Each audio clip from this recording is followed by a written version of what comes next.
Buenos días a todos. Esta es la última clase donde podemos conversar, la siguiente ya es la prueba. Así que, bueno, vamos a conversar un poco de animación y después les voy a repetir la primera clase del semestre. A ver ahí, entonces, un poco para que pensemos lo que ya hemos visto durante el semestre, cuando hicimos los modelos circuitales con resistencias, con inductancias, era por donde fluye la energía, por donde nosotros queremos que fluya la energía, por donde vanados de cobre, por ejemplo, es donde va a fluir la corriente eléctrica. ¿Ya?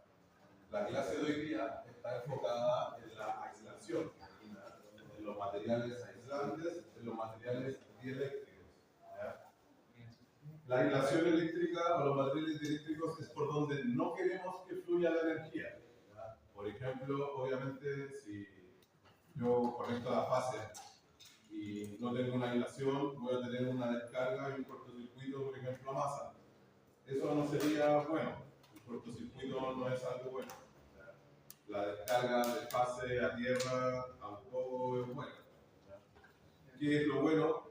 Cuando podemos utilizar la energía de forma útil. ¿Ya? Una falla no es útil. ¿Ya? Eso es lo primero que tienen que saber.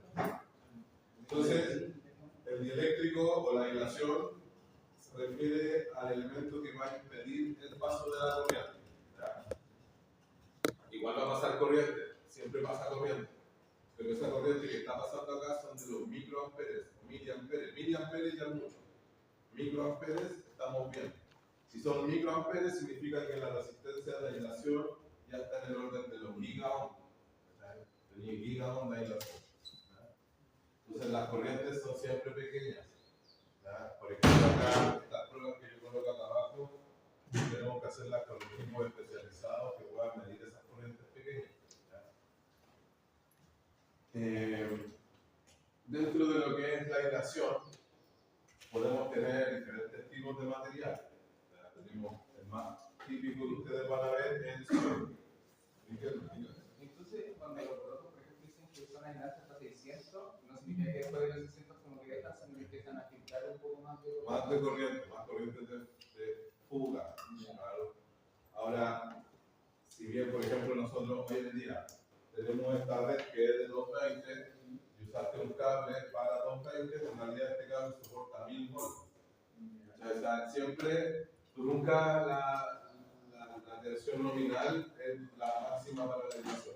La máxima de la aislación siempre es más. ¿Ya? Por ejemplo, en el caso de Rona, ellos le aplican el doble de la tensión. Entonces, si yo hago un transformador para 12.000 volts, ellos le aplican 24.000. Para que en el fondo soporte esa tensión superior. Acá, bueno, como les decía, hay diferentes materiales. Tenemos sólidos en el papel de celulosa que ustedes vieron en los transformadores, por ejemplo, que hay un pedacito de cartón. Y adelante, el XLPE, que significa polietileno reticulado, ya está en inglés la sigla. PE es polietileno. El polietileno es un derivado de los polímeros. Los polímeros son cadenas de hidrocarburos. Los hidrocarburos son cadenas de C, carbono y H. ¿Ya?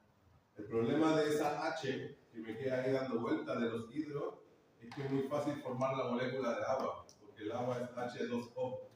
¿Cachai? Entonces, una de las problemáticas que vamos a tener siempre en nuestra aislación es la humedad, el agua.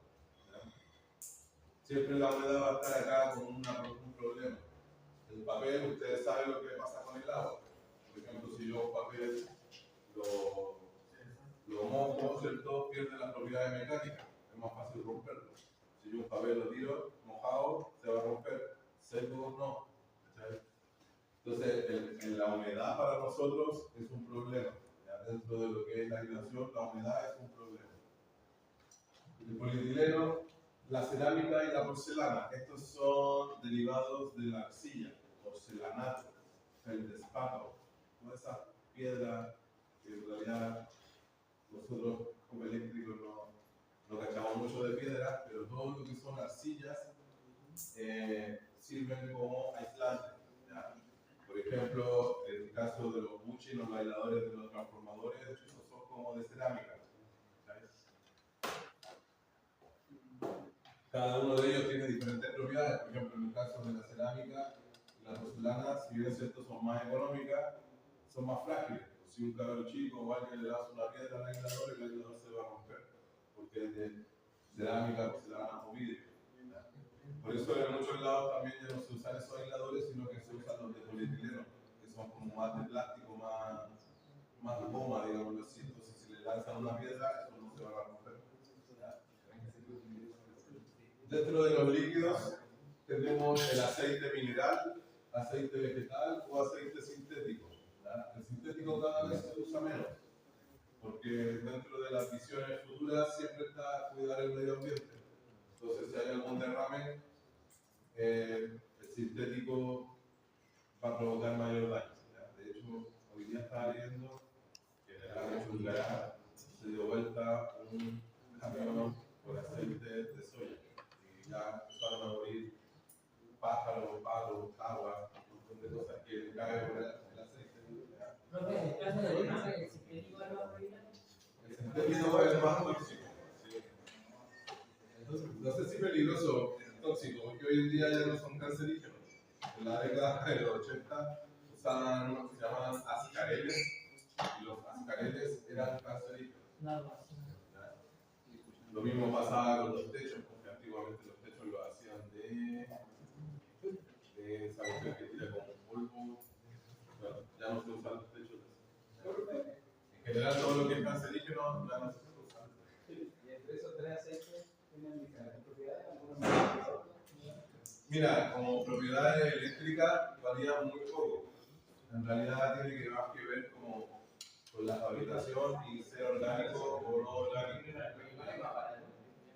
No, el más barato es el mineral, que es el que más se usa. Un poco más caro el vegetal, el orgánico. Pero dentro de las propiedades como de aislación son las mismas. ¿Cuáles son las propiedades a las que yo me refiero en el caso del líquido, del aceite? Necesito dos propiedades ahí. Una es que tengan una alta resistencia de aislación, ¿ya? Y la otra en el caso del aceite es que sea un buen conductor de temperatura, o sea, que tenga una buena transferencia de calor, ¿ya? Porque en ese caso, recordemos que lo que se calienta es el devanado, donde circula la corriente, ¿ya? Y yo esa corriente o esa temperatura que está en el devanado la tengo que llevar al ambiente, al aire libre. Entonces tiene que pasar a través del aceite, a través de las diferentes capas de calor. Entonces tienen que ser buenos conductores térmicos, ¿ya? Y malos conductores eléctricos. Es como extraño eso, ¿sí? Porque necesitamos que transfiera el calor, pero que no tenga transferencia de corriente, ¿ya? El agua también puede ser como aislante, pero va a depender del tipo de agua. Acuérdense que hay agua de la llave, hay agua oxigenada, hay agua. Hay otra agua, ¿cómo se llama esa agua? Oxigenada, la otra. ¿Cuál es la diferencia? 4 o 5 tipos de agua. ¿Cuál es la diferencia? Desmineralizada, pero también hay otra más que no es la oxigenada. Claro, pero a lo que voy yo es que depende de la composición del agua. Por ejemplo, el agua de mar tiene sal. Y el agua y la sal son conductoras. Entonces, el agua de mar es conductora de electricidad. El agua de la llave también trae minerales. Entonces, también va a ser conductora de electricidad. Pero el agua oxigenada, esa no trae minerales. O la desmineralizada tampoco trae minerales. Entonces, esa sí se puede usar como aislante. Por eso no la mencioné ahí, porque va a depender del fondo del agua. Dentro de lo gaseoso, el primer aislante es el aire. ¿Cachai? La distancia, mantener una distancia de aire, ¿ya? Una separación. Por eso nosotros usamos un biombo, una cinta de peligro, o algo que genere una barrera de distancia. Este medio es el aire. Y el otro es el SF6, hexafluoruro de azufre. ¿Ya? Eso es un gas que va encapsulado. Tiene obviamente muchas mejores propiedades eléctricas. ¿Ya? Entonces, ¿por qué a veces ocupan aire? ¿Por qué a veces ocupan SF6? Va a depender de dónde estemos ubicados. Por ejemplo, si yo tengo que instalar una subestación, ¿ya? Una subestación es un lugar donde van a haber transformadores, líneas de alta tensión, ¿cierto? Si yo estoy en una zona rural, por ejemplo, ahí al frente, con ese cerro, tengo todo el cerro pelado ahí para poder llegar, instalar el transformador y darle todo el espaciamiento que yo quiero. Probablemente ese cerro no sea tan caro porque está helado, no tiene nada. Entonces a lo mejor ahí me conviene hacer una subestación al aire. Pero ¿qué pasa si tengo que hacer la subestación, por ejemplo, no sé, en Las Condes, donde un pedacito de terreno es caro? ¿Cachai? Ahí me conviene, en vez de hacerla al aire, que voy a tener que ocupar un terreno grande, mejor la hago encapsulada en SF6 con un terrenito más pequeño, con una sala como esta. Entonces, en el fondo, ¿qué es lo que quiero decir? El SF6 se ocupa cuando yo tengo lugares de alta concentración de personas, donde el terreno o la tierra es muy cara. Ahora, acá tenemos SF6, sí, hay subestaciones SF6. ¿Cuál es el problema del SF6? Bueno, son varios. Uno es que tengo que mantenerlo encapsulado sin que haya filtración, o sea, tiene que estar a cierta presión dentro de unas tuberías. Esto está dentro de las tuberías y dentro de la tubería va el conductor eléctrico. eléctrico. En el fondo es como una canalización, pero en vez de tener aire en la canalización, le inyecto este gas. ¿Ya? El otro problema que tiene el SF6 es que es tóxico, o sea, y desplaza el oxígeno. Por ejemplo, si tuviésemos acá SF6, el SF6 quedaría todo a nivel de peso, de suelo, por el peso, y el oxígeno quedaría arriba. Y es inoloro e incoloro, entonces no lo veríamos ni lo sentiríamos y nos moriríamos asfixiados, ¿sabes? Porque no habría.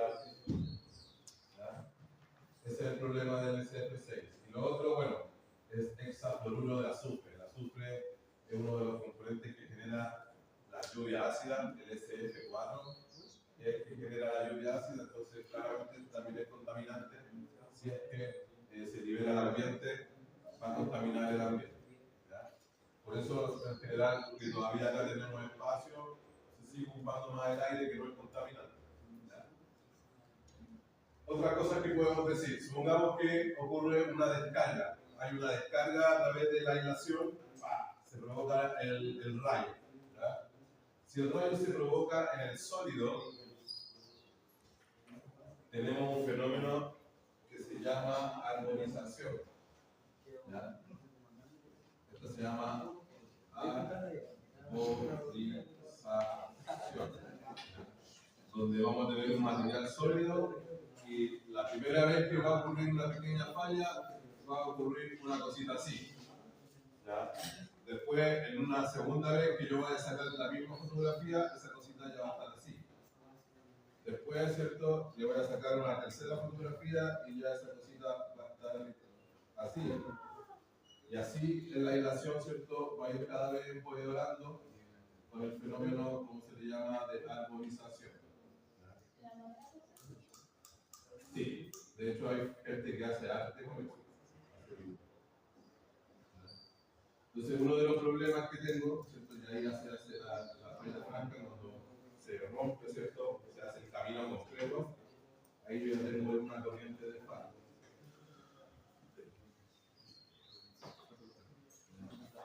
Ese es el fenómeno de arborización que ocurre dentro de los materiales sólidos. Entonces, el problema que tengo yo con el sólido es que una vez que empieza a generarse un daño, el daño va a ser progresivo. Esto no se va a mejorar solo. ¿Ya? La única forma de mejorarlo es cambiando la aislación o haciéndole un tratamiento de calor, o va a depender del tipo de aislación. ¿Ya? Pero el daño va a ser progresivo. ¿Ya? No se va a arreglar solo. Corriente de falla. Ahí ya hay una corriente de falla. Cuando se provoca el camino completo, ahí ya se descarga completamente la corriente a través de la falla de la aislación sólida. Por ejemplo, en la antigüedad ocupaban una técnica de pegarle con un lapicito, con una maderita, le pegaban al aislador. Tac, tac, tac, le pegaban, tenía un sonido. Ah, no tiene tanta falla. Después, ¿cierto? Le pegaban, ah, suena más hueco. Entonces ahí ellos decían, tiene más falla, está roto por dentro, porque suena más hueco. Ahora esa técnica es del milenio pasado, porque el oído de ese viejito no estaba calibrado, no contaba con la norma ISO ni con nada de eso. Entonces, como esa técnica de detección de falla no estaba normalizada, ya no se ocupa. Ahora lo que se va a ocupar son pruebas eléctricas, ¿ya? Que están normalizadas. Profe, una consulta, hoy día la llevaste a volver a hacer como ejercicio, pues, aceptando. Sí, ya tiene los certificados. Entonces ahí tenemos la arborización, ¿ya? Este es el fenómeno de arborización, y en el caso de la aislación sólida no se recupera sola. ¿Ya? En el caso de la líquida y lo gaseoso, ahí se ocurre la falla. Por ejemplo, si este sería un sólido, dijimos, ¿ya? Si fuera un gas o un líquido, ¿cierto?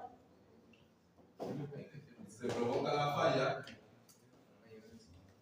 sería la falla. Después, ¿cierto? De la falla se provoca unas burbujas de aire. Profe, la falla, como decían Andrés, no va a ser nada de eso, ¿no? ¿Cuál falla? No, si ese era lo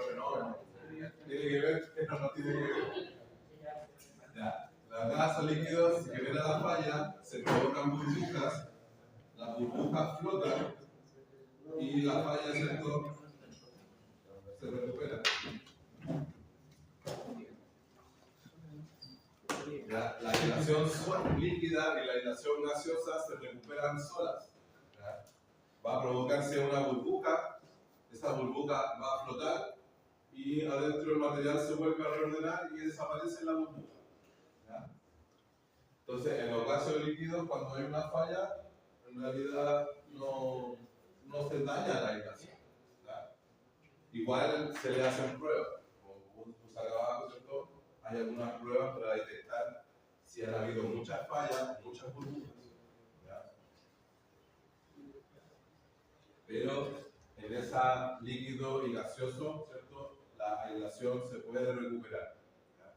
Es fácil volver a sacarla y volver a colocarla. En el caso de los aceites, ustedes vieron que tienen una llave para poder sacar el aceite y poder meter el aceite nuevo.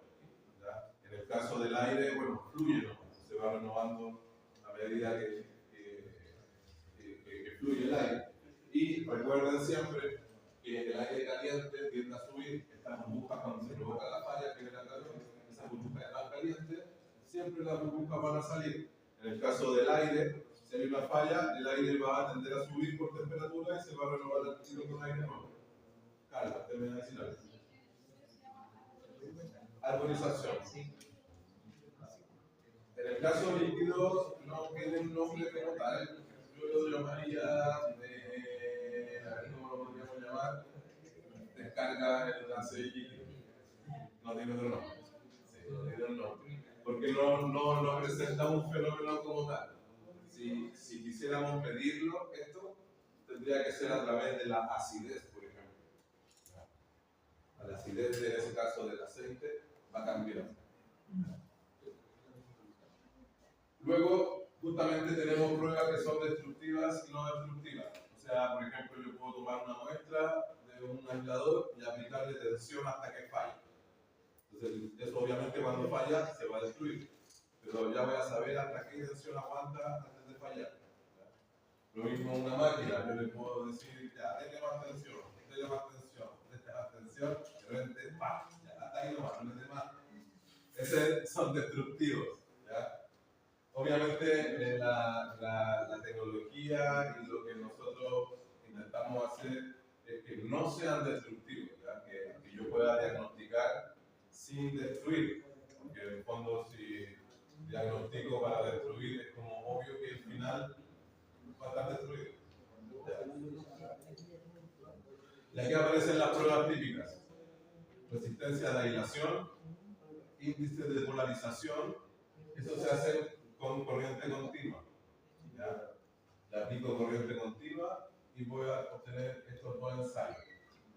Y esta de acá, agente delta, factor de pérdidas o descargas parciales, se aplican con corriente alterna. ¿Ya? Corriente alterna. Cuando ustedes les toque hacer y seleccionar y decir, no, hagámosle una prueba de polarización o hagámosle una prueba de descargas parciales a esta máquina, tiene que ver con los costos. Por ejemplo, por decir algo, una medición de la resistencia de aislación podrá costar 100.000 pesos o 200.000 pesos. ¿Ya? Una medición del índice de polarización podrá costar 500.000 pesos o 1.000.000 de pesos, dependiendo de la tensión de la máquina. Y estos de acá, la agente delta de cargas parciales, están entre 8 y 10 millones de pesos. ¿Ya? Entonces, tú no le vayas a hacer una prueba de descarga parcial de 10 millones de pesos a una máquina que te costó 500.000 pesos. ¿Sabes?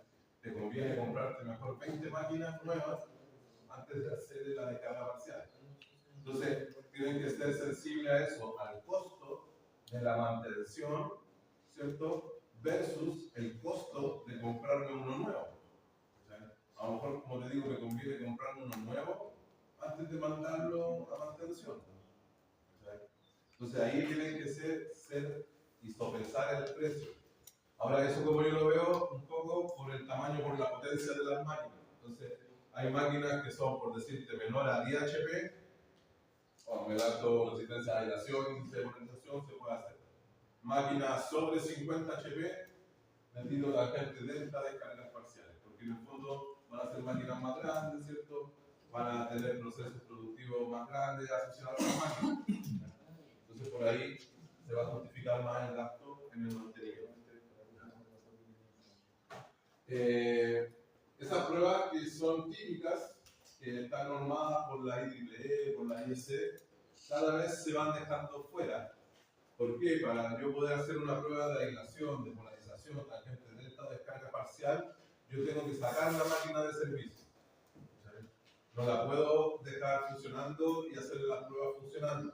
La tengo que sacar de servicio, llevarlo al laboratorio y hacer esas pruebas. ¿Ya? Entonces, eso obviamente a las empresas productivas no les gusta. Lo que les gusta a la empresa productiva es mantenerse siempre en servicio. Por lo tanto, las pruebas más modernas ya no intervienen la máquina como tal, sino que tenemos análisis termográfico. Ustedes algunos usaron la termografía, la cámara termográfica para ver la temperatura. Entonces yo puedo ver la temperatura de la máquina sin desconectarla. ¿Ya? Lo mismo analizadores de gases. En estas burbujas que se provocan en los gases o líquidos, se generan gases. Y yo con un analizador de gases podría detectar esos gases. ¿Ya? Aquí hay una cuestión que se llama, es bien difícil esto, es el pentágono de Duval. ¿Ya?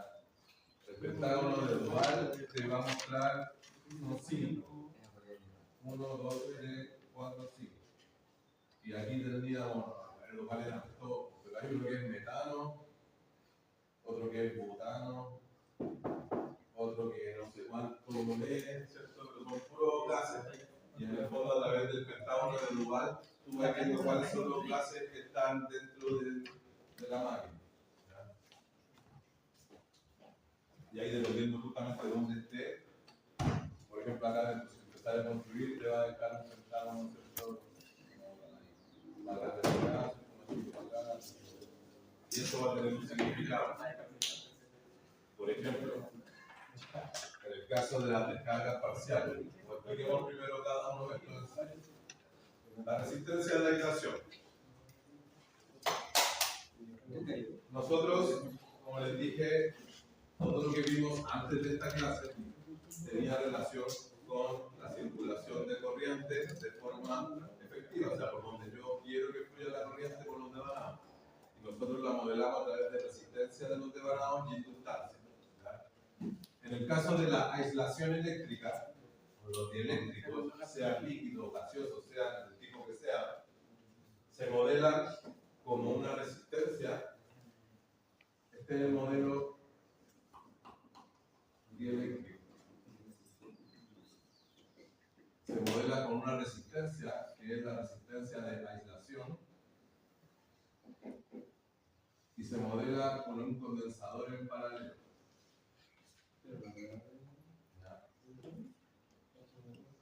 Entonces, claro, en el caso de la resistencia de aislación, cuando ustedes van a probar, ¿cierto?, la resistencia de alguna máquina, van a medir esa resistencia de aislación, que lo ideal es que sea alta, porque yo, obviamente yo quiero que estas corrientes ojalá sean cero, que no haya corrientes de fuga. Yo quiero que la corriente se vaya por donde yo no quiero que vaya, yo quiero que vaya a través del devanado, pase el flujo magnético, y en el otro devanado ojalá que toda la otra se vaya hacia la carga. Esta de acá es aislación, yo no quiero que fluya la corriente, como dice acá, impiden el paso de la corriente. Entonces yo intentaría que la resistencia de aislación sea alta. ¿Ya? Pero este condensador que está acá, una de las cosas que me indica, por ejemplo, es el contenido de humedad.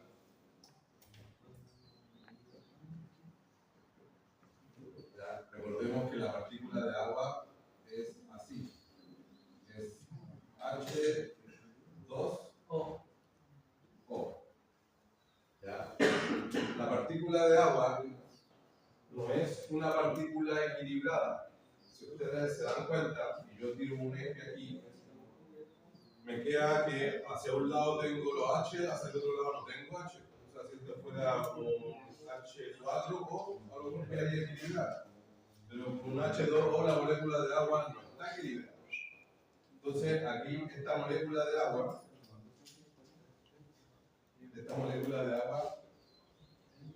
molécula tiene un momento bipolar. Un momento, este sería bipolar. ¿Ya? Eso significa que está cargada hacia un lado. ¿Sí? Entonces, ¿cuál es la idea después del siguiente ensayo? Por ejemplo, con el índice de polarización. El índice de polarización mide la corriente total. ¿Ya? Y la corriente total va a mostrar la corriente por el condensador. ¿Ya? Y justamente la corriente, cómo decae esa corriente en el condensador, es la que me va a indicar el contenido de humedad. ¿Ya? Eso se llama índice de polarización. Ahí tengo una guía que se la voy a pasar. ¿Ya? Esto obviamente lo van a ver después en el ramo de mantenimiento. Ustedes van a estar midiendo resistencia de aireación y el índice de polarización. ¿Ya? Después viene la otra, que es la tangente delta o factor de pérdida. Esto que está acá. Entonces también ahí me va a mostrar cuánto es la corriente que se va por la resistencia, cuánto es la corriente que se va por el condensador. Y el tangente delta también es un indicador del contenido de humedad. ¿Ya? Ahí yo les voy a mostrar mi trabajo de título. ¿Ya? Porque lo normal es que el tangente delta se mida a 50 Hz o a frecuencia industrial. En mi trabajo yo lo hice con BLF, que son frecuencias muy bajas, a 0,1 Hz. ¿Ya? ¿Por qué hice eso? ¿Por qué hice eso? Muy buena pregunta. ¿Ya? Porque las pruebas en BLF, en Very Low Frequency, BLF, tiene las características tanto de una prueba de C como de una prueba AC. ¿Cachai? Tiene las características de una prueba AC porque tiene una sinusoidal, ¿cachai? Pero también tiene como característica de C porque se mantiene en el tiempo más lento. ¿Cachai? Entonces, en el fondo, las pruebas en BLF tienen ambas características, tanto de C como AC. ¿Ya? Y después vienen las descargas parciales. Eso es las descargas parciales. Son vacuolas de aire. Descargas parciales. ¿Ya? Estas de acá son micro vacuolas de aire. Entonces acá yo tengo una aislación sólida, maciza, y de repente adentro se genera una pequeña fisura o algún material, ¿cierto?, que no es el mismo material uniforme. Entonces acá lo que sucede es que en esa microfisura se comienza a acumular campo eléctrico y empieza ahí a generarse el arquito, el rayo y empieza después a crecer la condensación. ¿Ya? Las descargas parciales son microvacuolas de aire en las cuales se provoca la descarga eléctrica.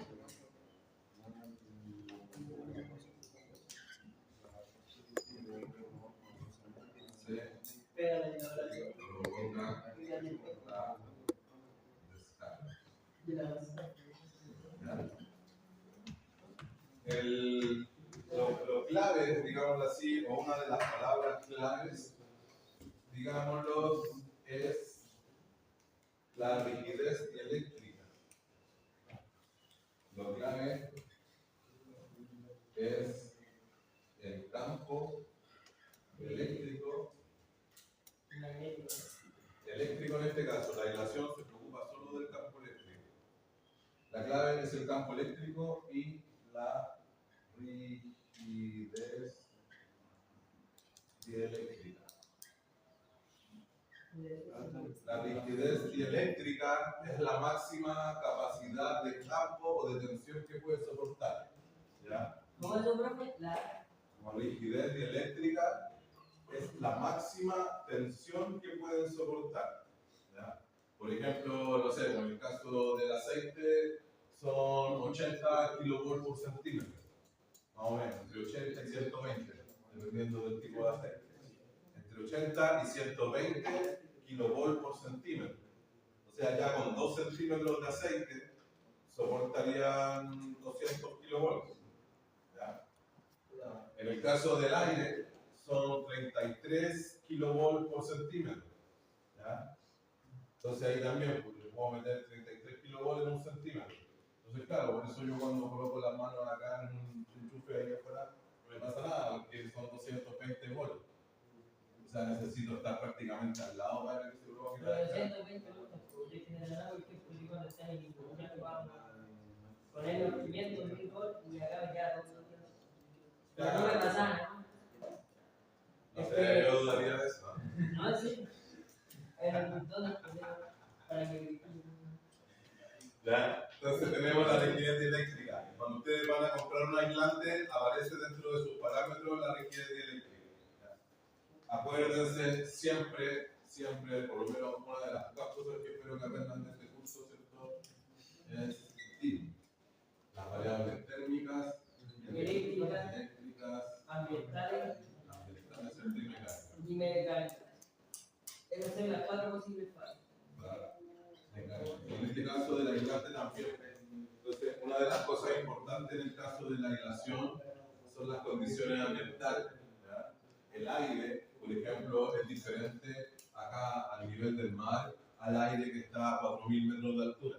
¿Ya? El aire está diferente, o en general la resistencia, ustedes saben que se ve modificada por la temperatura. ¿Ya? Entonces, va a depender de la temperatura a la que estén trabajando, la resistencia que van a estar midiendo. ¿Ya? Ahí se tiene que normalizar a una de las a una temperatura normalizada, que normalmente son 40 grados Celsius o 20 grados Celsius. Por eso yo creo que lo van a ver después. Veamos si les puedo mostrar algo en el computador.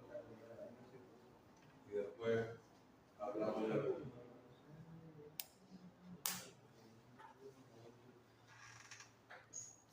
Ahí les voy a mostrar un poco mi trabajo de título.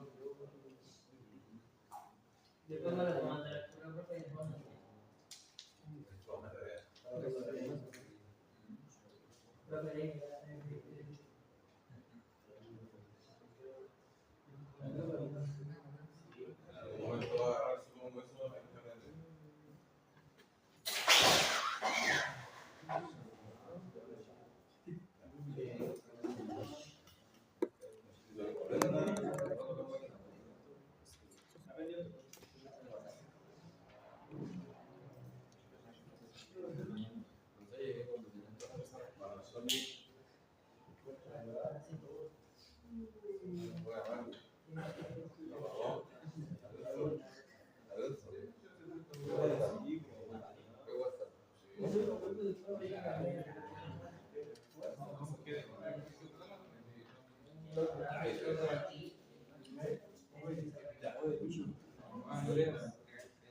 Acá yo bueno, les quería mostrar un poco lo que era el trabajo del título y memoria final.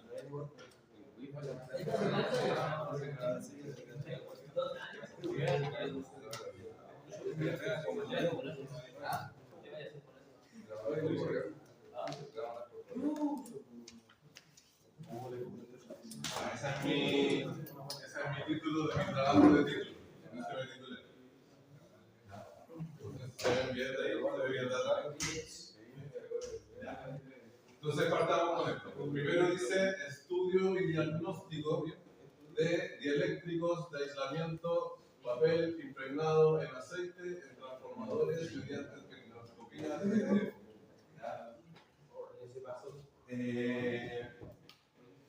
o sea, yo como alumno me enfrenté a varios problemas y primero, ya, algo cachaba, ¿cierto? Recuerdo ustedes del eléctrico, aislamiento, papel impregnado en aceite.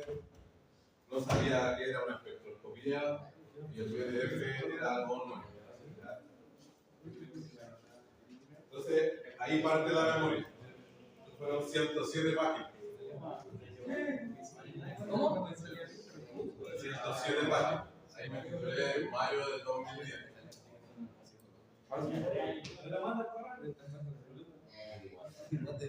Material de referencia solo sabemos la responsabilidad del autor o de la institución. La frase gloriosa. Nosotros somos ignorantes de lo que ocurre, pero no todos lo queremos hacer. Papá. resumen. Entonces, bueno, les voy a leer el resumen para no detenerme después tanto en la. Pero dice ahí. Voy a estudiar, ¿cierto?, la espectroscopía BLF de papel de celulosa impregnado en aceite. ¿Ya? Bueno, voy a hablar después de contar una otra cosa. Esto a BLF, Very Low Frequency, así se escribe. ¿Ya? Hice un estudio en 18 muestras de papel. Acá yo hice un análisis estadístico, entonces hice más de 350 mediciones. ¿Ya?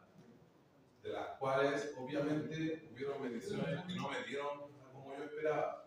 Entonces los resultados extremos los eliminé, me quedé con 320. De las 350 mediciones eliminé 30.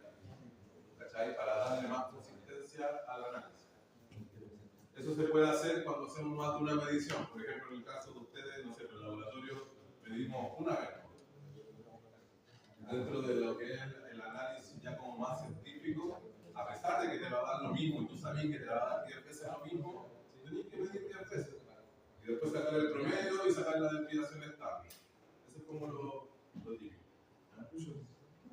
El ensayo del factor de pérdida. Ese fue el que hice. Estoy usando el factor de pérdida, pero ya no a 50 Hz. Yo estoy proponiendo que lo hagamos a 0,01 Hz hasta 1 Hz. ¿Ya? Eso es lo que estoy proponiendo. Eso es lo que quiero hacer. En realidad todavía aquí no empezaba nada. Utilicé un condensador de 15.000 picofaradios para filtrar y mejorar la sinusoide de tensión. ¿Ya?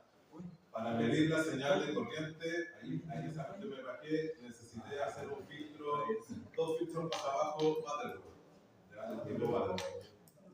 De segundo orden cada uno, con frecuencias de corte de 27,2 Hz y 0,7 Hz. Esa fue baja. Los efectos que generalmente produce la humedad de los papeles y placas de celulosa son disminución de la rigidez dieléctrica, ¿cierto?, aumento de descargas parciales, aumento del factor de pérdida y degradación de las propiedades mecánicas. En el aceite el contenido de humedad es posible por contacto con la atmósfera o por procesos de oxidación. Ahí vamos a profundizar. Para formular una estadística se ensayan 3 muestras para cada condición de humedad. Ahí les estoy dando 5 horas de secado, 2 horas de secado y 0 horas de secado. Entonces el que tenía 0 horas de secado estaba con humedad relativa del ambiente, y el que tenía 5 horas de secado decíamos que estaba seco. Y ahí empezó a ver, ahí está en inglés. Traductor no va a lo que traductor. No me acuerdo cómo lo dice. En esta época no existía la IA. Pues cheque, me tengo que subir. Ahí está el agradecimiento. Gracias. Siempre tenés que ser agradecido. Yo si me saturo, 6 páginas de puro agradecimiento, 6 páginas de... Ya, eso no es lo interesante. Lo interesante es el índice, la introducción. En realidad tampoco es interesante la introducción. De hecho, en los informes de la introducción ustedes no le pongan introducción, pero los informes de máquina, acá yo les coloco que tienen que ir portada, objetivos, instrumentación, procedimiento. No se nombra ni el índice ni la introducción.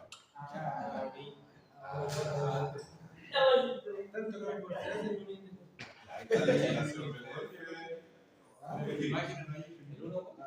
ese es lo importante. Lo importante en el caso de ustedes también, los objetivos tienen que estar bien planteados. Yo ya les hablé la otra vez de la importancia de plantearse bien los objetivos.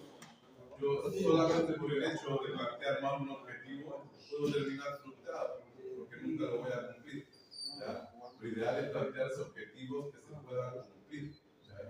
No una cuestión fantasiosa, no sé, llegar a la luna o cualquier cosa que nos propongamos ahora, no lo vamos a lograr. ¿Ya? Lo que sí podemos lograr son objetivos más concretos. ¿Ya?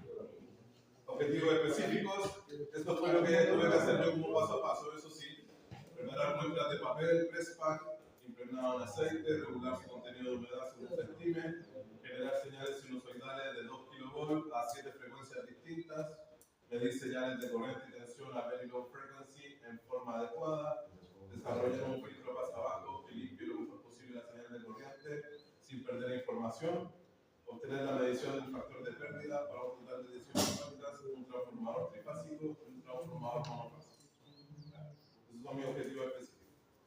Marcos teóricos. Esto de acá es todo lo que es la teoría que está detrás de la memoria.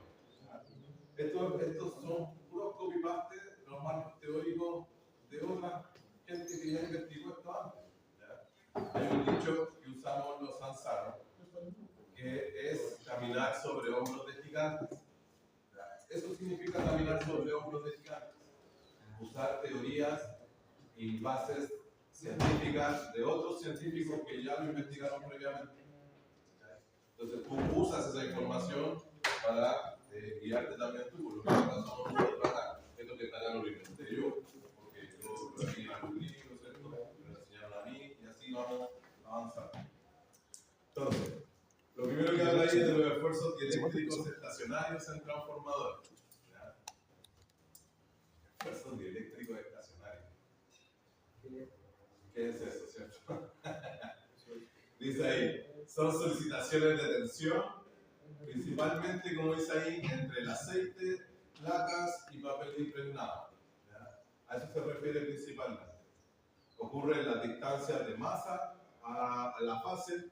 Entre devanados también tiene que haber aislación. Tiene que haber aislación entre la fase y la masa, la carcasa. Aislación entre una fase y la otra. También tiene que haber aislación.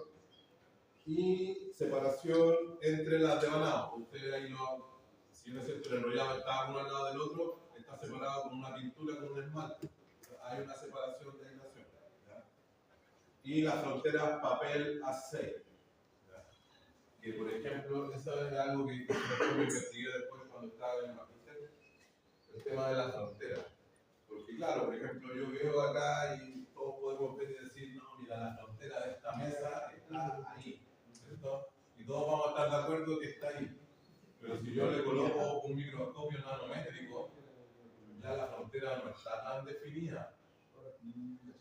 Cuando yo llego a una escala nanométrica, estamos hablando de los nanómetros. Tenemos 1 metro, tenemos 1 milímetro.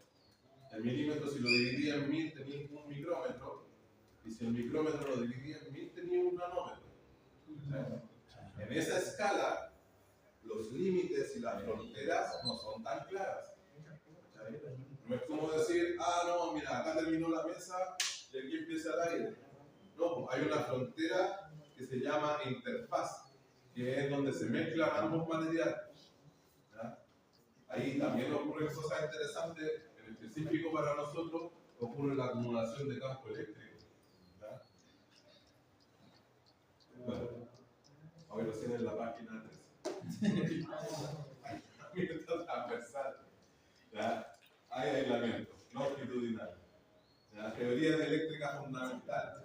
Densidad de flujo eléctrico. Ahí hay fórmula de campo eléctrico, de la permitividad, de la permeabilidad, de la densidad de corriente,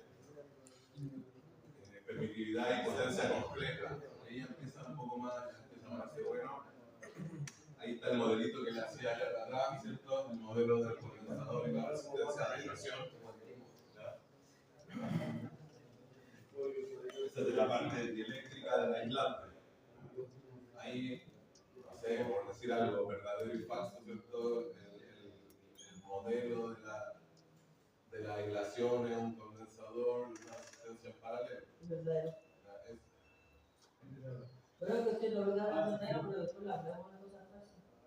Claro que sí, pero puedo poner todo verdadero en la prueba.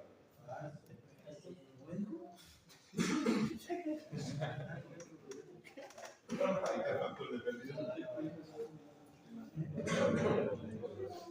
La gente delta, factor de pérdida. Es lo mismo. Y relaciona la potencia de la existencia de la aislación con la del condensador. Pérdida por ionización, pérdida por polarización. Cuando les hablemos o digan o escuchen polarización, significa que los dipolos magnéticos se orientan en una dirección. ¿Cachai? Cuando yo no le aplico campo eléctrico, los dipolos están todos desordenados. Cuando yo le aplico un campo eléctrico, los dipolos se ordenan. ¿Ya? Toman una dirección los dipolos magnéticos. En este caso, estamos enfocándonos en el contenido de humedad, en el agua. Y la ionización se refiere como a la carga. ¿Ya? Por ejemplo, cuando ustedes pasan debajo de una torre de alta tensión y escuchan un zumbido, eso es porque el aire alrededor de esta torre está ionizado. ¿Ya? Estructura, papel impregnado en aceite, efecto de humedad. Ahí está, por ejemplo, una de estas tuvo acá, porque la pudiera sacar a un microscopio, yo ahí tomé alguna asignatura extra, y en este microscopio fue de 20 por, o sea, está más o menos lejos. El Presspan, este que yo tengo acá, me lo pasaron en Rona. En Rona ellos me pasaron el Presspan. Y dentro de la visión con el microscopio encontré, por ejemplo, eso. ¿Ya? Eso que está ahí son partículas metálicas. ¿Ya? Entonces, dentro de la aislación que yo estaba probando, había contaminación, había partículas metálicas. Y al lado de Rona, si ustedes recuerdan, está Covisa, que fabrica conductores eléctricos. Entonces ahí de repente hay partículas que van de un lado a otro, ¿ya? Son microscópicas. Ahí está. Esta es la molécula de celulosa. ¿Ya? Esta es la molécula de celulosa. Ahí está. Ninguno es químico, no somos químicos. ¿Ya? Lo que sí me interesa que vean acá, es lo que me interesa a mí que vean. Esta molécula de OH. A esa de OH le falta un H y se convierte en agua. ¿Ya? Por eso es el problema que tenemos nosotros con la celulosa y el aceite, como vamos a ver acá abajo, que tienen estas cadenas de hidrocarburos, carburos porque tienen carbono, hidro porque tienen las moléculas de hidrógeno. ¿Ya? Son hidrocarburos. Pero estas moléculas de OH que me quedan acá están más encima justo en los extremos. Entonces son enlaces débiles. Es diferente, por ejemplo, si quisiera sacar el oxígeno de acá, me va a costar más porque tiene un enlace hacia allá y hacia acá y está equilibrado. En cambio, esta molécula de OH que me queda en un extremo, es fácil que se mezcle con otra de hidrógeno y forme agua. Lo mismo pasa con el aceite. En el aceite también son cadenas de hidrocarburos mucho más estables, por eso es más aislante. Porque son uniformes, ¿ya? Pero también tengo esta H al extremo, que se me mezcla con, por ejemplo, la celulosa que tenía el OH arriba, puede formar moléculas de agua.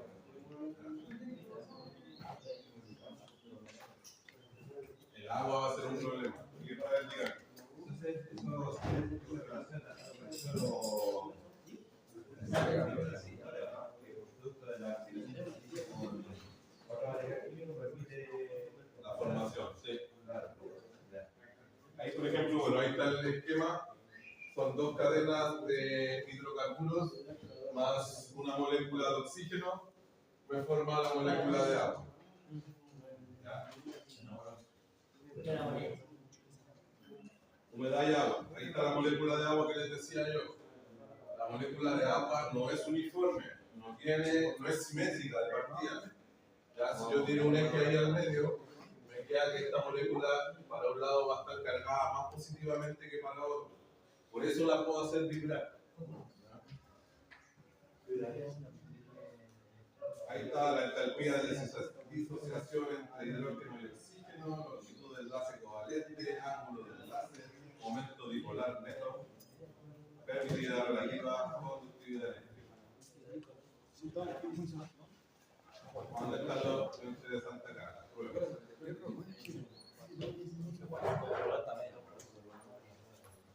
Ahí, por ejemplo, acá propongo un método de modelo diferente.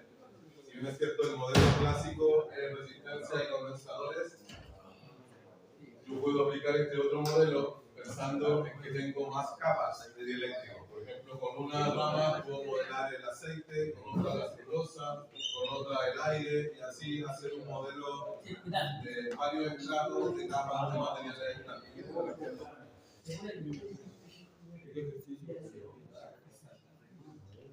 Bueno, este es el ensayo, ahí hay el ensayo. Modelos de estratos. ¿Cuánto discutió va a hacer eso? Estuve 3 meses. Empecé a decir que, bueno, ahí a raíz de esto fue que me dijeron que me quedara trabajando acá, porque trabajé solo, no, mis profesores nunca me ayudaron en nada. Entonces, como vieron que en 3 meses saqué la memoria solo, me dijeron, ya, usted es bueno que poner. Ahí me quedaba. Y para la casa tiene entonces. No, ahí me quedé en casa central, trabajando en alta tensión.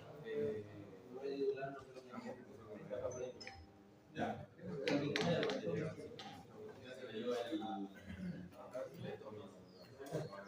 Yo todos los días subía por esa escala caminando. No sé, no me acuerdo de lo que dicen que me va a hacer. Entonces acá, para poder sacarle, en el caso de todo el aire y toda la humedad, yo lo tenía que colocar en una campana de vacío y en la campana de vacío aplicarle calor. Entonces, al aplicarle calor, la humedad va a salir y con el vacío la voy a extraer. Y así yo podía secar ¿cómo se llama? La celulosa impregnada en acero.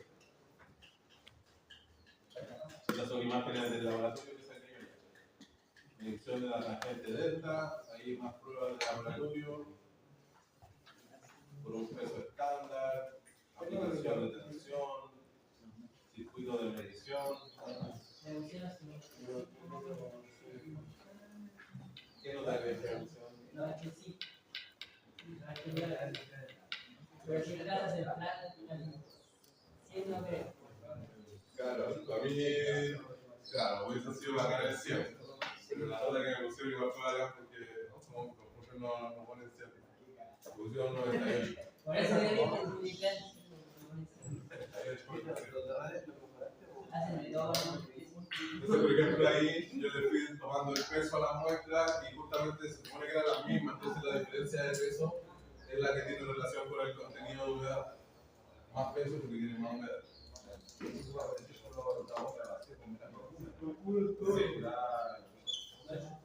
Es vacío, está mencionando vacío. Pues así. Ya, ahí está más datos, más datos. Ya, vamos a llegar a la circuito de medición. Después ahí ensayé los transformadores, transformadores trifásicos. Ya, bueno, ¿y cuál fue la oportunidad? ¿A qué sirvió todo esta hueá que hice?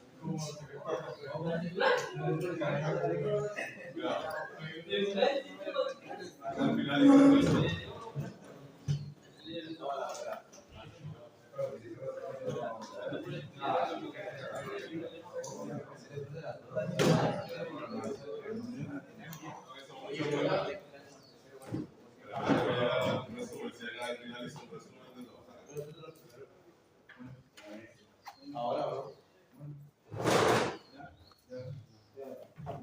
Ahí está el resumen.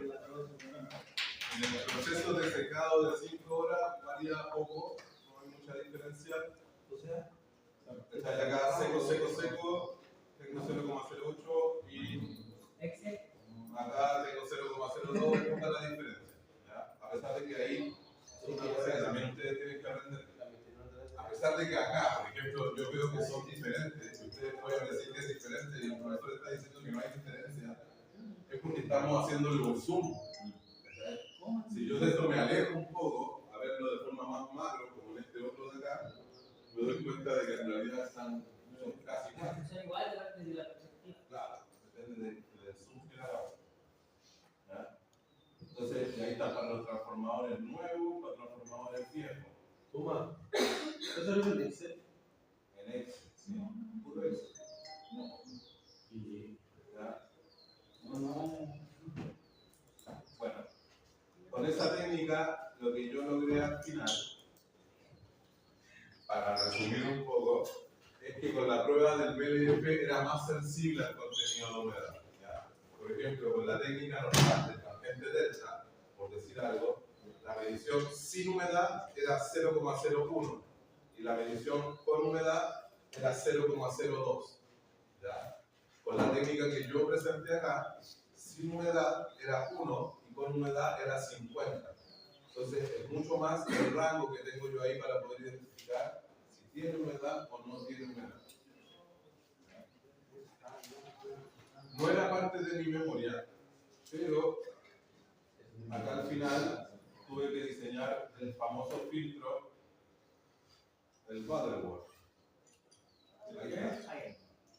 Filtro BSBS Butterworth más abajo. Y ese tuve que hacer ese filtro.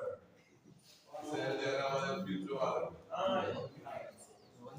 Yo sé que les gusta la electrónica.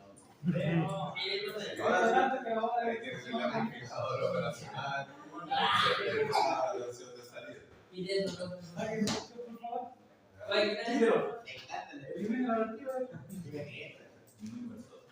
Ya, pero en algún momento puede que tenga que usar.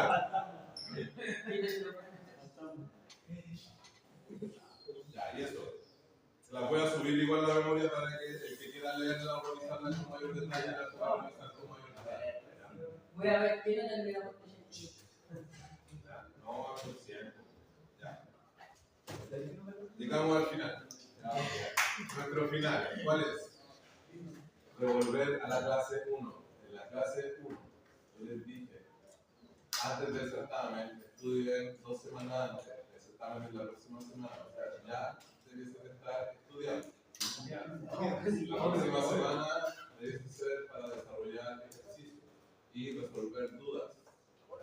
No empezar a estudiar el lunes, estudiar antes. Les quedan 2 semanas, esfuércense estas 2 semanas. Claro, pero supongamos que son 2, esfuércense estas 2 semanas. ¿Ya? Lo otro que les dije en la primera clase, descansen, vengan a la prueba descansados. No vengan durmiéndose el día anterior a la 1 de la mañana. Acuéstense temprano, aunque ahora con el calor, pero acuéstense a dormir, lleguen descansados, lleguen con la mente despejada para que las ideas fluyan. ¿Verdad? No que empiecen ahí a bloquearse con la idea. La prueba, yo ya les dije, entra verdadero y falso, que son 10 preguntas de verdadero y falso. Después, el ejercicio 1, encontrar el modelo circuital con los ensayos de vacío y cortocircuito. Les mencioné que la dificultad podría estar en que los ensayos estén dados en lados diferentes. ¿Verdad? No lo sé si va a ser así, no lo sé. Y después el otro, el cálculo de rendimiento, o sea, tener las pérdidas, el rendimiento. ¿Ya? Eso va a ser la prueba. Es en la próxima semana en horario de clase. ¿Ya? O sea, bien.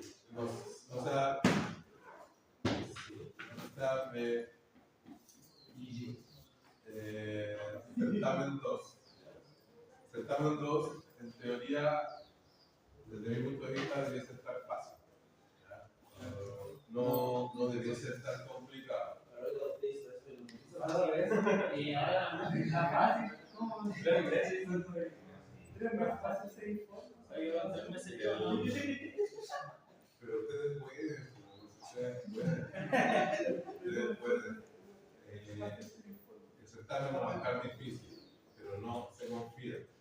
Hagan ejercicio. Acuérdense, la práctica hace al maestro. Por lo tanto, entrenen. Tanto la parte teórica como la parte práctica. Tienen que prepararse. Visualícense primero en el futuro. Imaginen un futuro. Eso es lo primero que tienen que hacer. Imaginar un futuro. Y tú decís, no, en el futuro estoy hecho mierda. En realidad, entonces, empezar a buscar otra estrategia en el presente, ¿no? Para que no te toque ese futuro. O a lo mejor decir, no, en realidad mi futuro lo veo bacán, es brillante, voy a ser dueño de una empresa. Entonces, desde ya empieza a construir ese futuro. ¿Ya? Visualicen un final y hoy día empiecen a construir para ese final. ¿Ya? bueno, dentro de mi concepto, de mi forma de ver la realidad, acuérdense que el tiempo es uno solo, por lo tanto, lo que ustedes están haciendo hoy día determina lo que ya hicieron en el futuro y determina lo que ya hicieron en el pasado. Por lo tanto, es toda una cadena que ya está. O sea, acá ustedes, hay muchos de ustedes que ya son electricistas, nacieron electricistas y van a morir electricistas. No. Eso va a ser así, porque ya hay un trabajo, ya hay una decisión, ¿sí? De partida. No cualquiera toma la decisión de estudiar electricidad en la Santa María. Ya creo que ese es el primer filtro que hacemos todos nosotros a través de que ustedes están locos. Nadie de acuerdo toma una decisión de ese tipo. Pero yo tengo una hermana, pero siento que igual como que aquí está un poco sobrevalorada. ¿Por qué?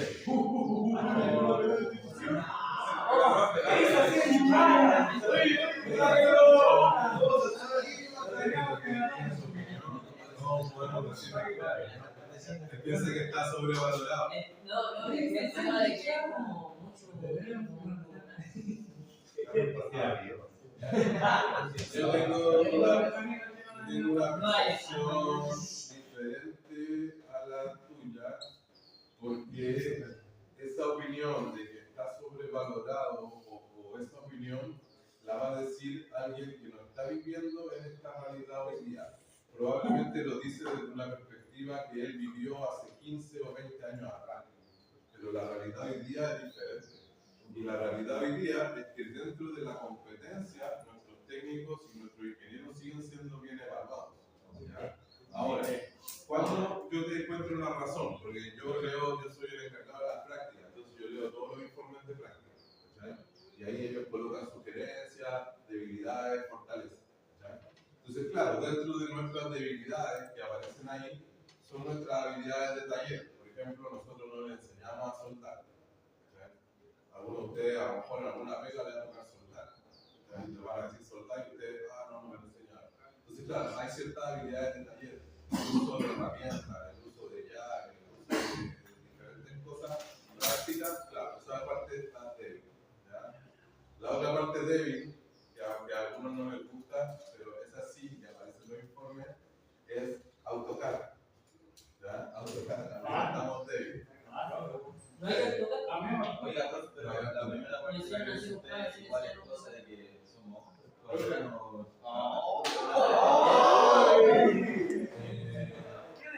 es que, mira, ahí.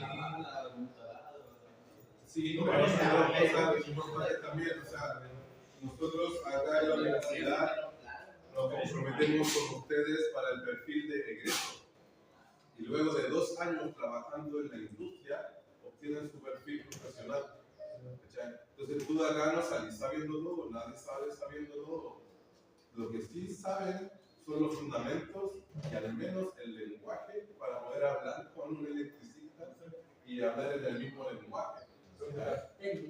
Claro, vaya a entender cuando es tensión, cuando es corriente de potencia. Espero que entiendan cuando les digan eso. Yo pienso que que al final él está viviendo esa realidad de lo que ustedes nos pasan a nosotros. O sea, nos ya nos están enseñando con una base alta. Entonces, al estudiar eso, desde ya empieza a hacerse de fácil. Entonces, ahora, yo entiendo lo que ustedes dicen. ¿Por qué? Porque nosotros tuvimos que reducir el técnico de 3 años a 2 años. O sea, antes eran 6 semestres, ahora son 4. ¿Okay? Entonces, eso hizo que tuviésemos que apretar algunas asignaturas. ¿Okay? Por ejemplo, ahí se eliminó dibujo técnico, ahí se eliminó AutoCAD, se eliminó trabajo de título. Pero por También yo ejemplo, lo echo de menos. no nos enseñan AutoCAD, pero nos piden como trabajos de AutoCAD. Una cuestión así, o sea, como que piden algo que no te enseñan. Pero no. Es que, mira, ¿qué es lo que pasaba antes? Antes se le enseñaba Excel y Word. Entonces hubo un momento en que dijeron, no, estas herramientas computacionales las tienen que aprender solos. Y ahí dejaron de enseñar todas las herramientas computacionales. pero al final es igual, sí, nuevamente, porque uno se escanea buscando cómo Es que sí y no. Yo entiendo lo que tú dices, estoy de acuerdo. Sí, fomenta ¿cierto? El autoaprendizaje y el desarrollo intelectual de cada uno, pero también creo yo que debe saber una guía, ¿cachai? Debe saber vamos para allá, ¿cachai? Vamos para allá, queremos lograr esto. Una guía que te indique hacia dónde avanzar, porque de repente te encontrás con un software, y los softwares son complejos, y tú no sabes para dónde, cómo abordar. También lo otro que a uno, como dice, uno ya está estudiando, entonces como que uno se adaptó al nivel, por decirlo así, pero yo me pongo a comparar informes o materias que pasan a amigos que están en el similar a nadie, o que acá en algunas universidades, y acá, Claro, al tomar la difícil porque acá, acuérdense lo que les dije yo, ustedes van a ser los jefes de esos técnicos. por eso le digo, porque Ustedes, por ejemplo, en el caso del yo conversaba con el profesor Rodrigo Ley, y él es técnico, y él me decía que una de las cosas que a él le duele es no haber sacado nunca la ingeniería. ¿Cachai? ¿Y por qué le duele? Porque tenía jefes que eran ingenieros que sabían menos que él. ¿Cachai? Por eso le duele, porque los jefes que eran ingenieros eléctricos, ingenieros mecánicos, le pedían a él que hiciera los cálculos. Los otros ingenieros no eran capaces de hacer los cálculos.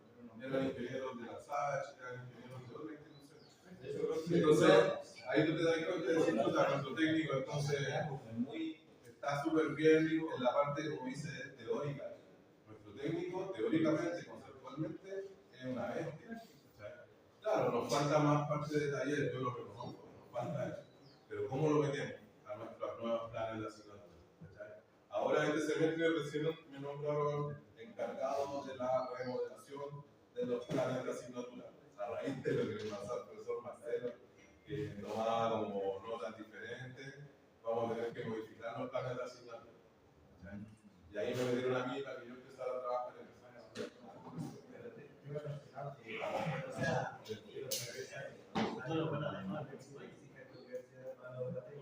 de parte de, por ejemplo, nuestro colaborador, entonces igual como que eso Claro, sí, no, o sea, no sé, primera vez que escucho algo así, ¿su teoría o lo leo? está bien, está bien. No, porque lo que yo tengo entendido, la aplicación que nos dieron a nosotros de bajarnos de 3 a 2 años es por el tema de la gratuidad y la plata que dan. ¿Cachai? Porque nos dan plata por 3 años, dan plata por 2 años. Entonces, por temas de gratuidad se tuvo que bajar. Sí, pues incluso si uno quiere hacer continuidad de estudio, si uno se atrasa un año, después ya no tiene que pagar ni no es como que se pausa y después continúa y... Igual ahí estoy perdido un poco con la continuidad. Profe, yo he escuchado como que antes de que supuestamente quieren sacar la ingeniería que sea esa. Sí, lleva mis miles de años, lleva como 20 años. Sí, y en el caso mío, yo dejé de trabajar en eso el año pasado.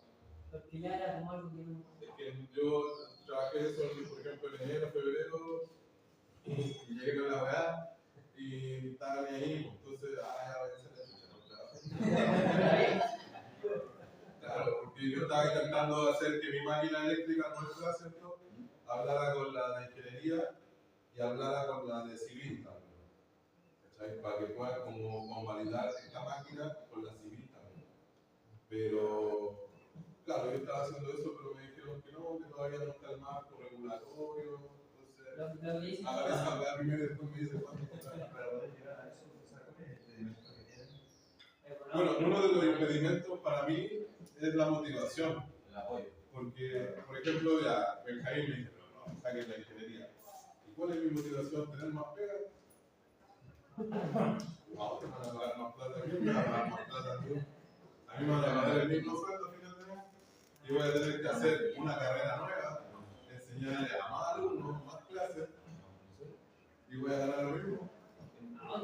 Por eso, yo por lo menos no estoy trabajando en eso. A mí no me conviene. Porque ahí me. A la universidad se me conviene. Pero a mí no. Ahí me gustaría ver ingeniería eléctrica, pero casi como en potencia o eléctrica así, pero acá está la de control que combina el En Casa Central se divide en sistemas de potencia en máquinas eléctricas llevan alta tensión. Pero puede ser, no es necesario sacar la civil, puede sacarle la civil eléctrica. Acá eso estamos trabajando en la eléctrica y la ciencia. Pero sí es civil o técnico. Ahora en este momento hay civil, técnico y magíster. En este momento. Nosotros queremos meter entre medio de la civil y el técnico la ingeniería con base tecnológica. ¿Cuál es la gracia? ¿Cuál es la ventaja de esa ingeniería respecto a las que ya existen? Es que esa ingeniería que estamos enseñando ahora te lleva a un grado académico de licenciado. Las ingenierías que existen actualmente no tienen grado académico. Son como en ejecución, claro, no en ejecución. Estas nos llevan a un grado académico.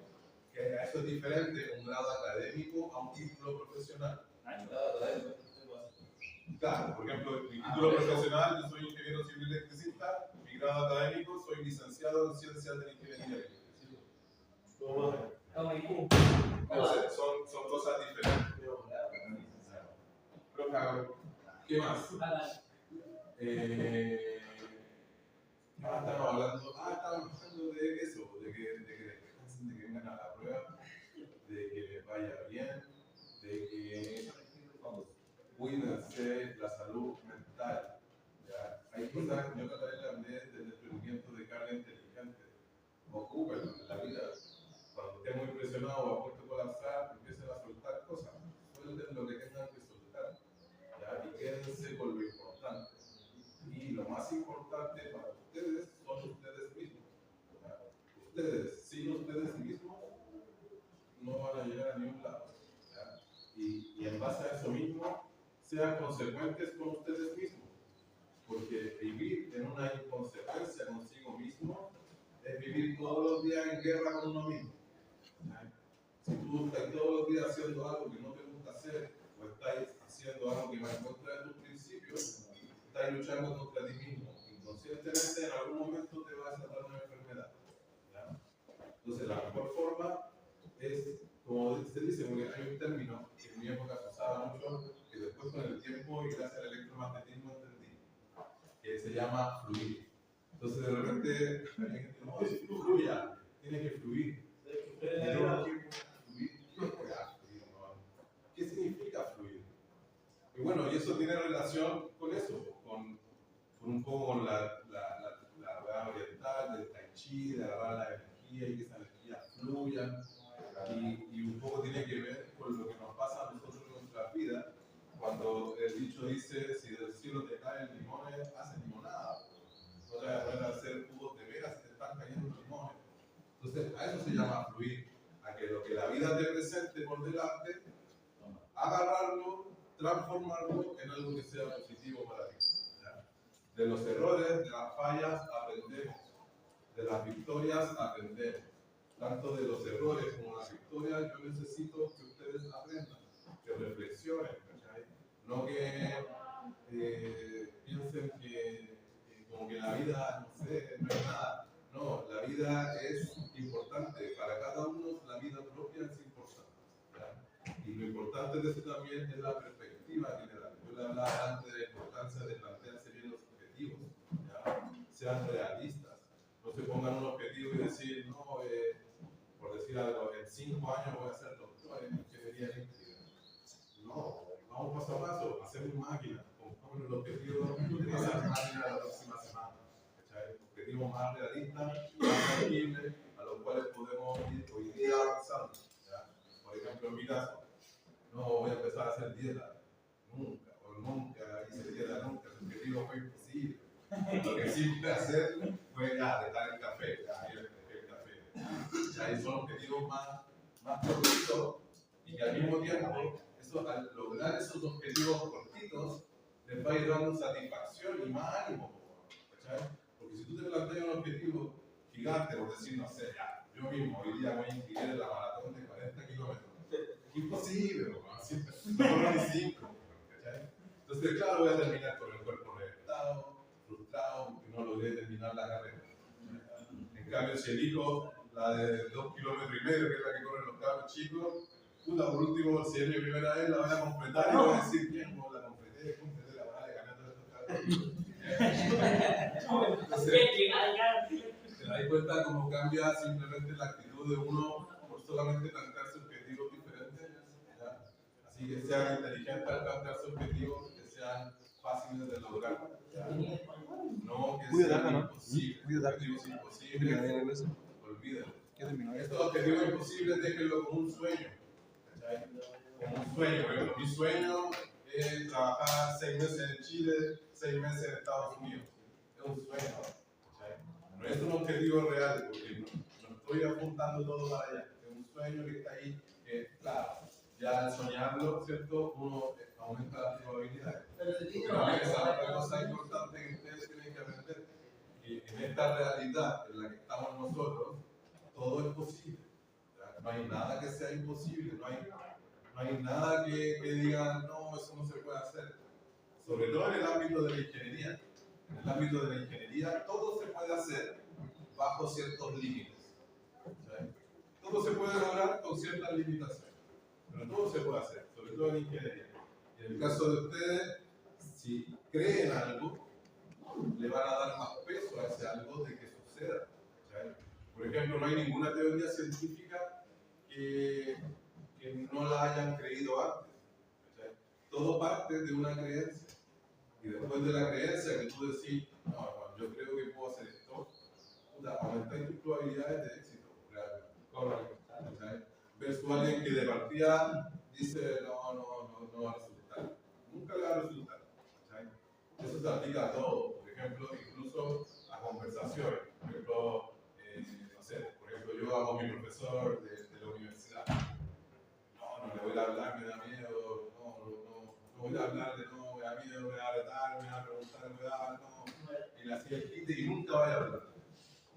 Nunca vaya a romper esa barrera. En cambio, si tú crees y decís, no, sí, le voy a hablar, me va a responder, yo creo que puedo, puta, vas a romper la barrera y ya te acercáis un poco más a tu meta final. Tienes que usar la estrategia, no solamente, o sea, yo entiendo que pero depende del yo profesor. entiendo en la adolescencia o en la juventud en la que está, donde la vida es como efervescente y la hormona y la vida y todo está como súper a full, ¿ya? Pero también no pierdan de vista que ustedes son los dueños de sus vidas. O sea, ustedes controlan lo que les pasa. Y no solamente lo que les pasa, sino cómo reaccionan frente a eso. ¿Ya? Como les vuelvo a insistir, ante una caída o una derrota, tienen dos opciones: quedarse en el suelo o volver a pararse. Ustedes eligen lo que quieren hacer. ¿Ya? Lo ideal es que se vuelvan a parar siempre. ¿Ya? Que eso sea progresivo. Pero eso parte de la actitud. ¿Ya? La actitud que ustedes tienen frente a los problemas. Siempre tener una actitud de querer pararse, de querer salir adelante, de querer hacer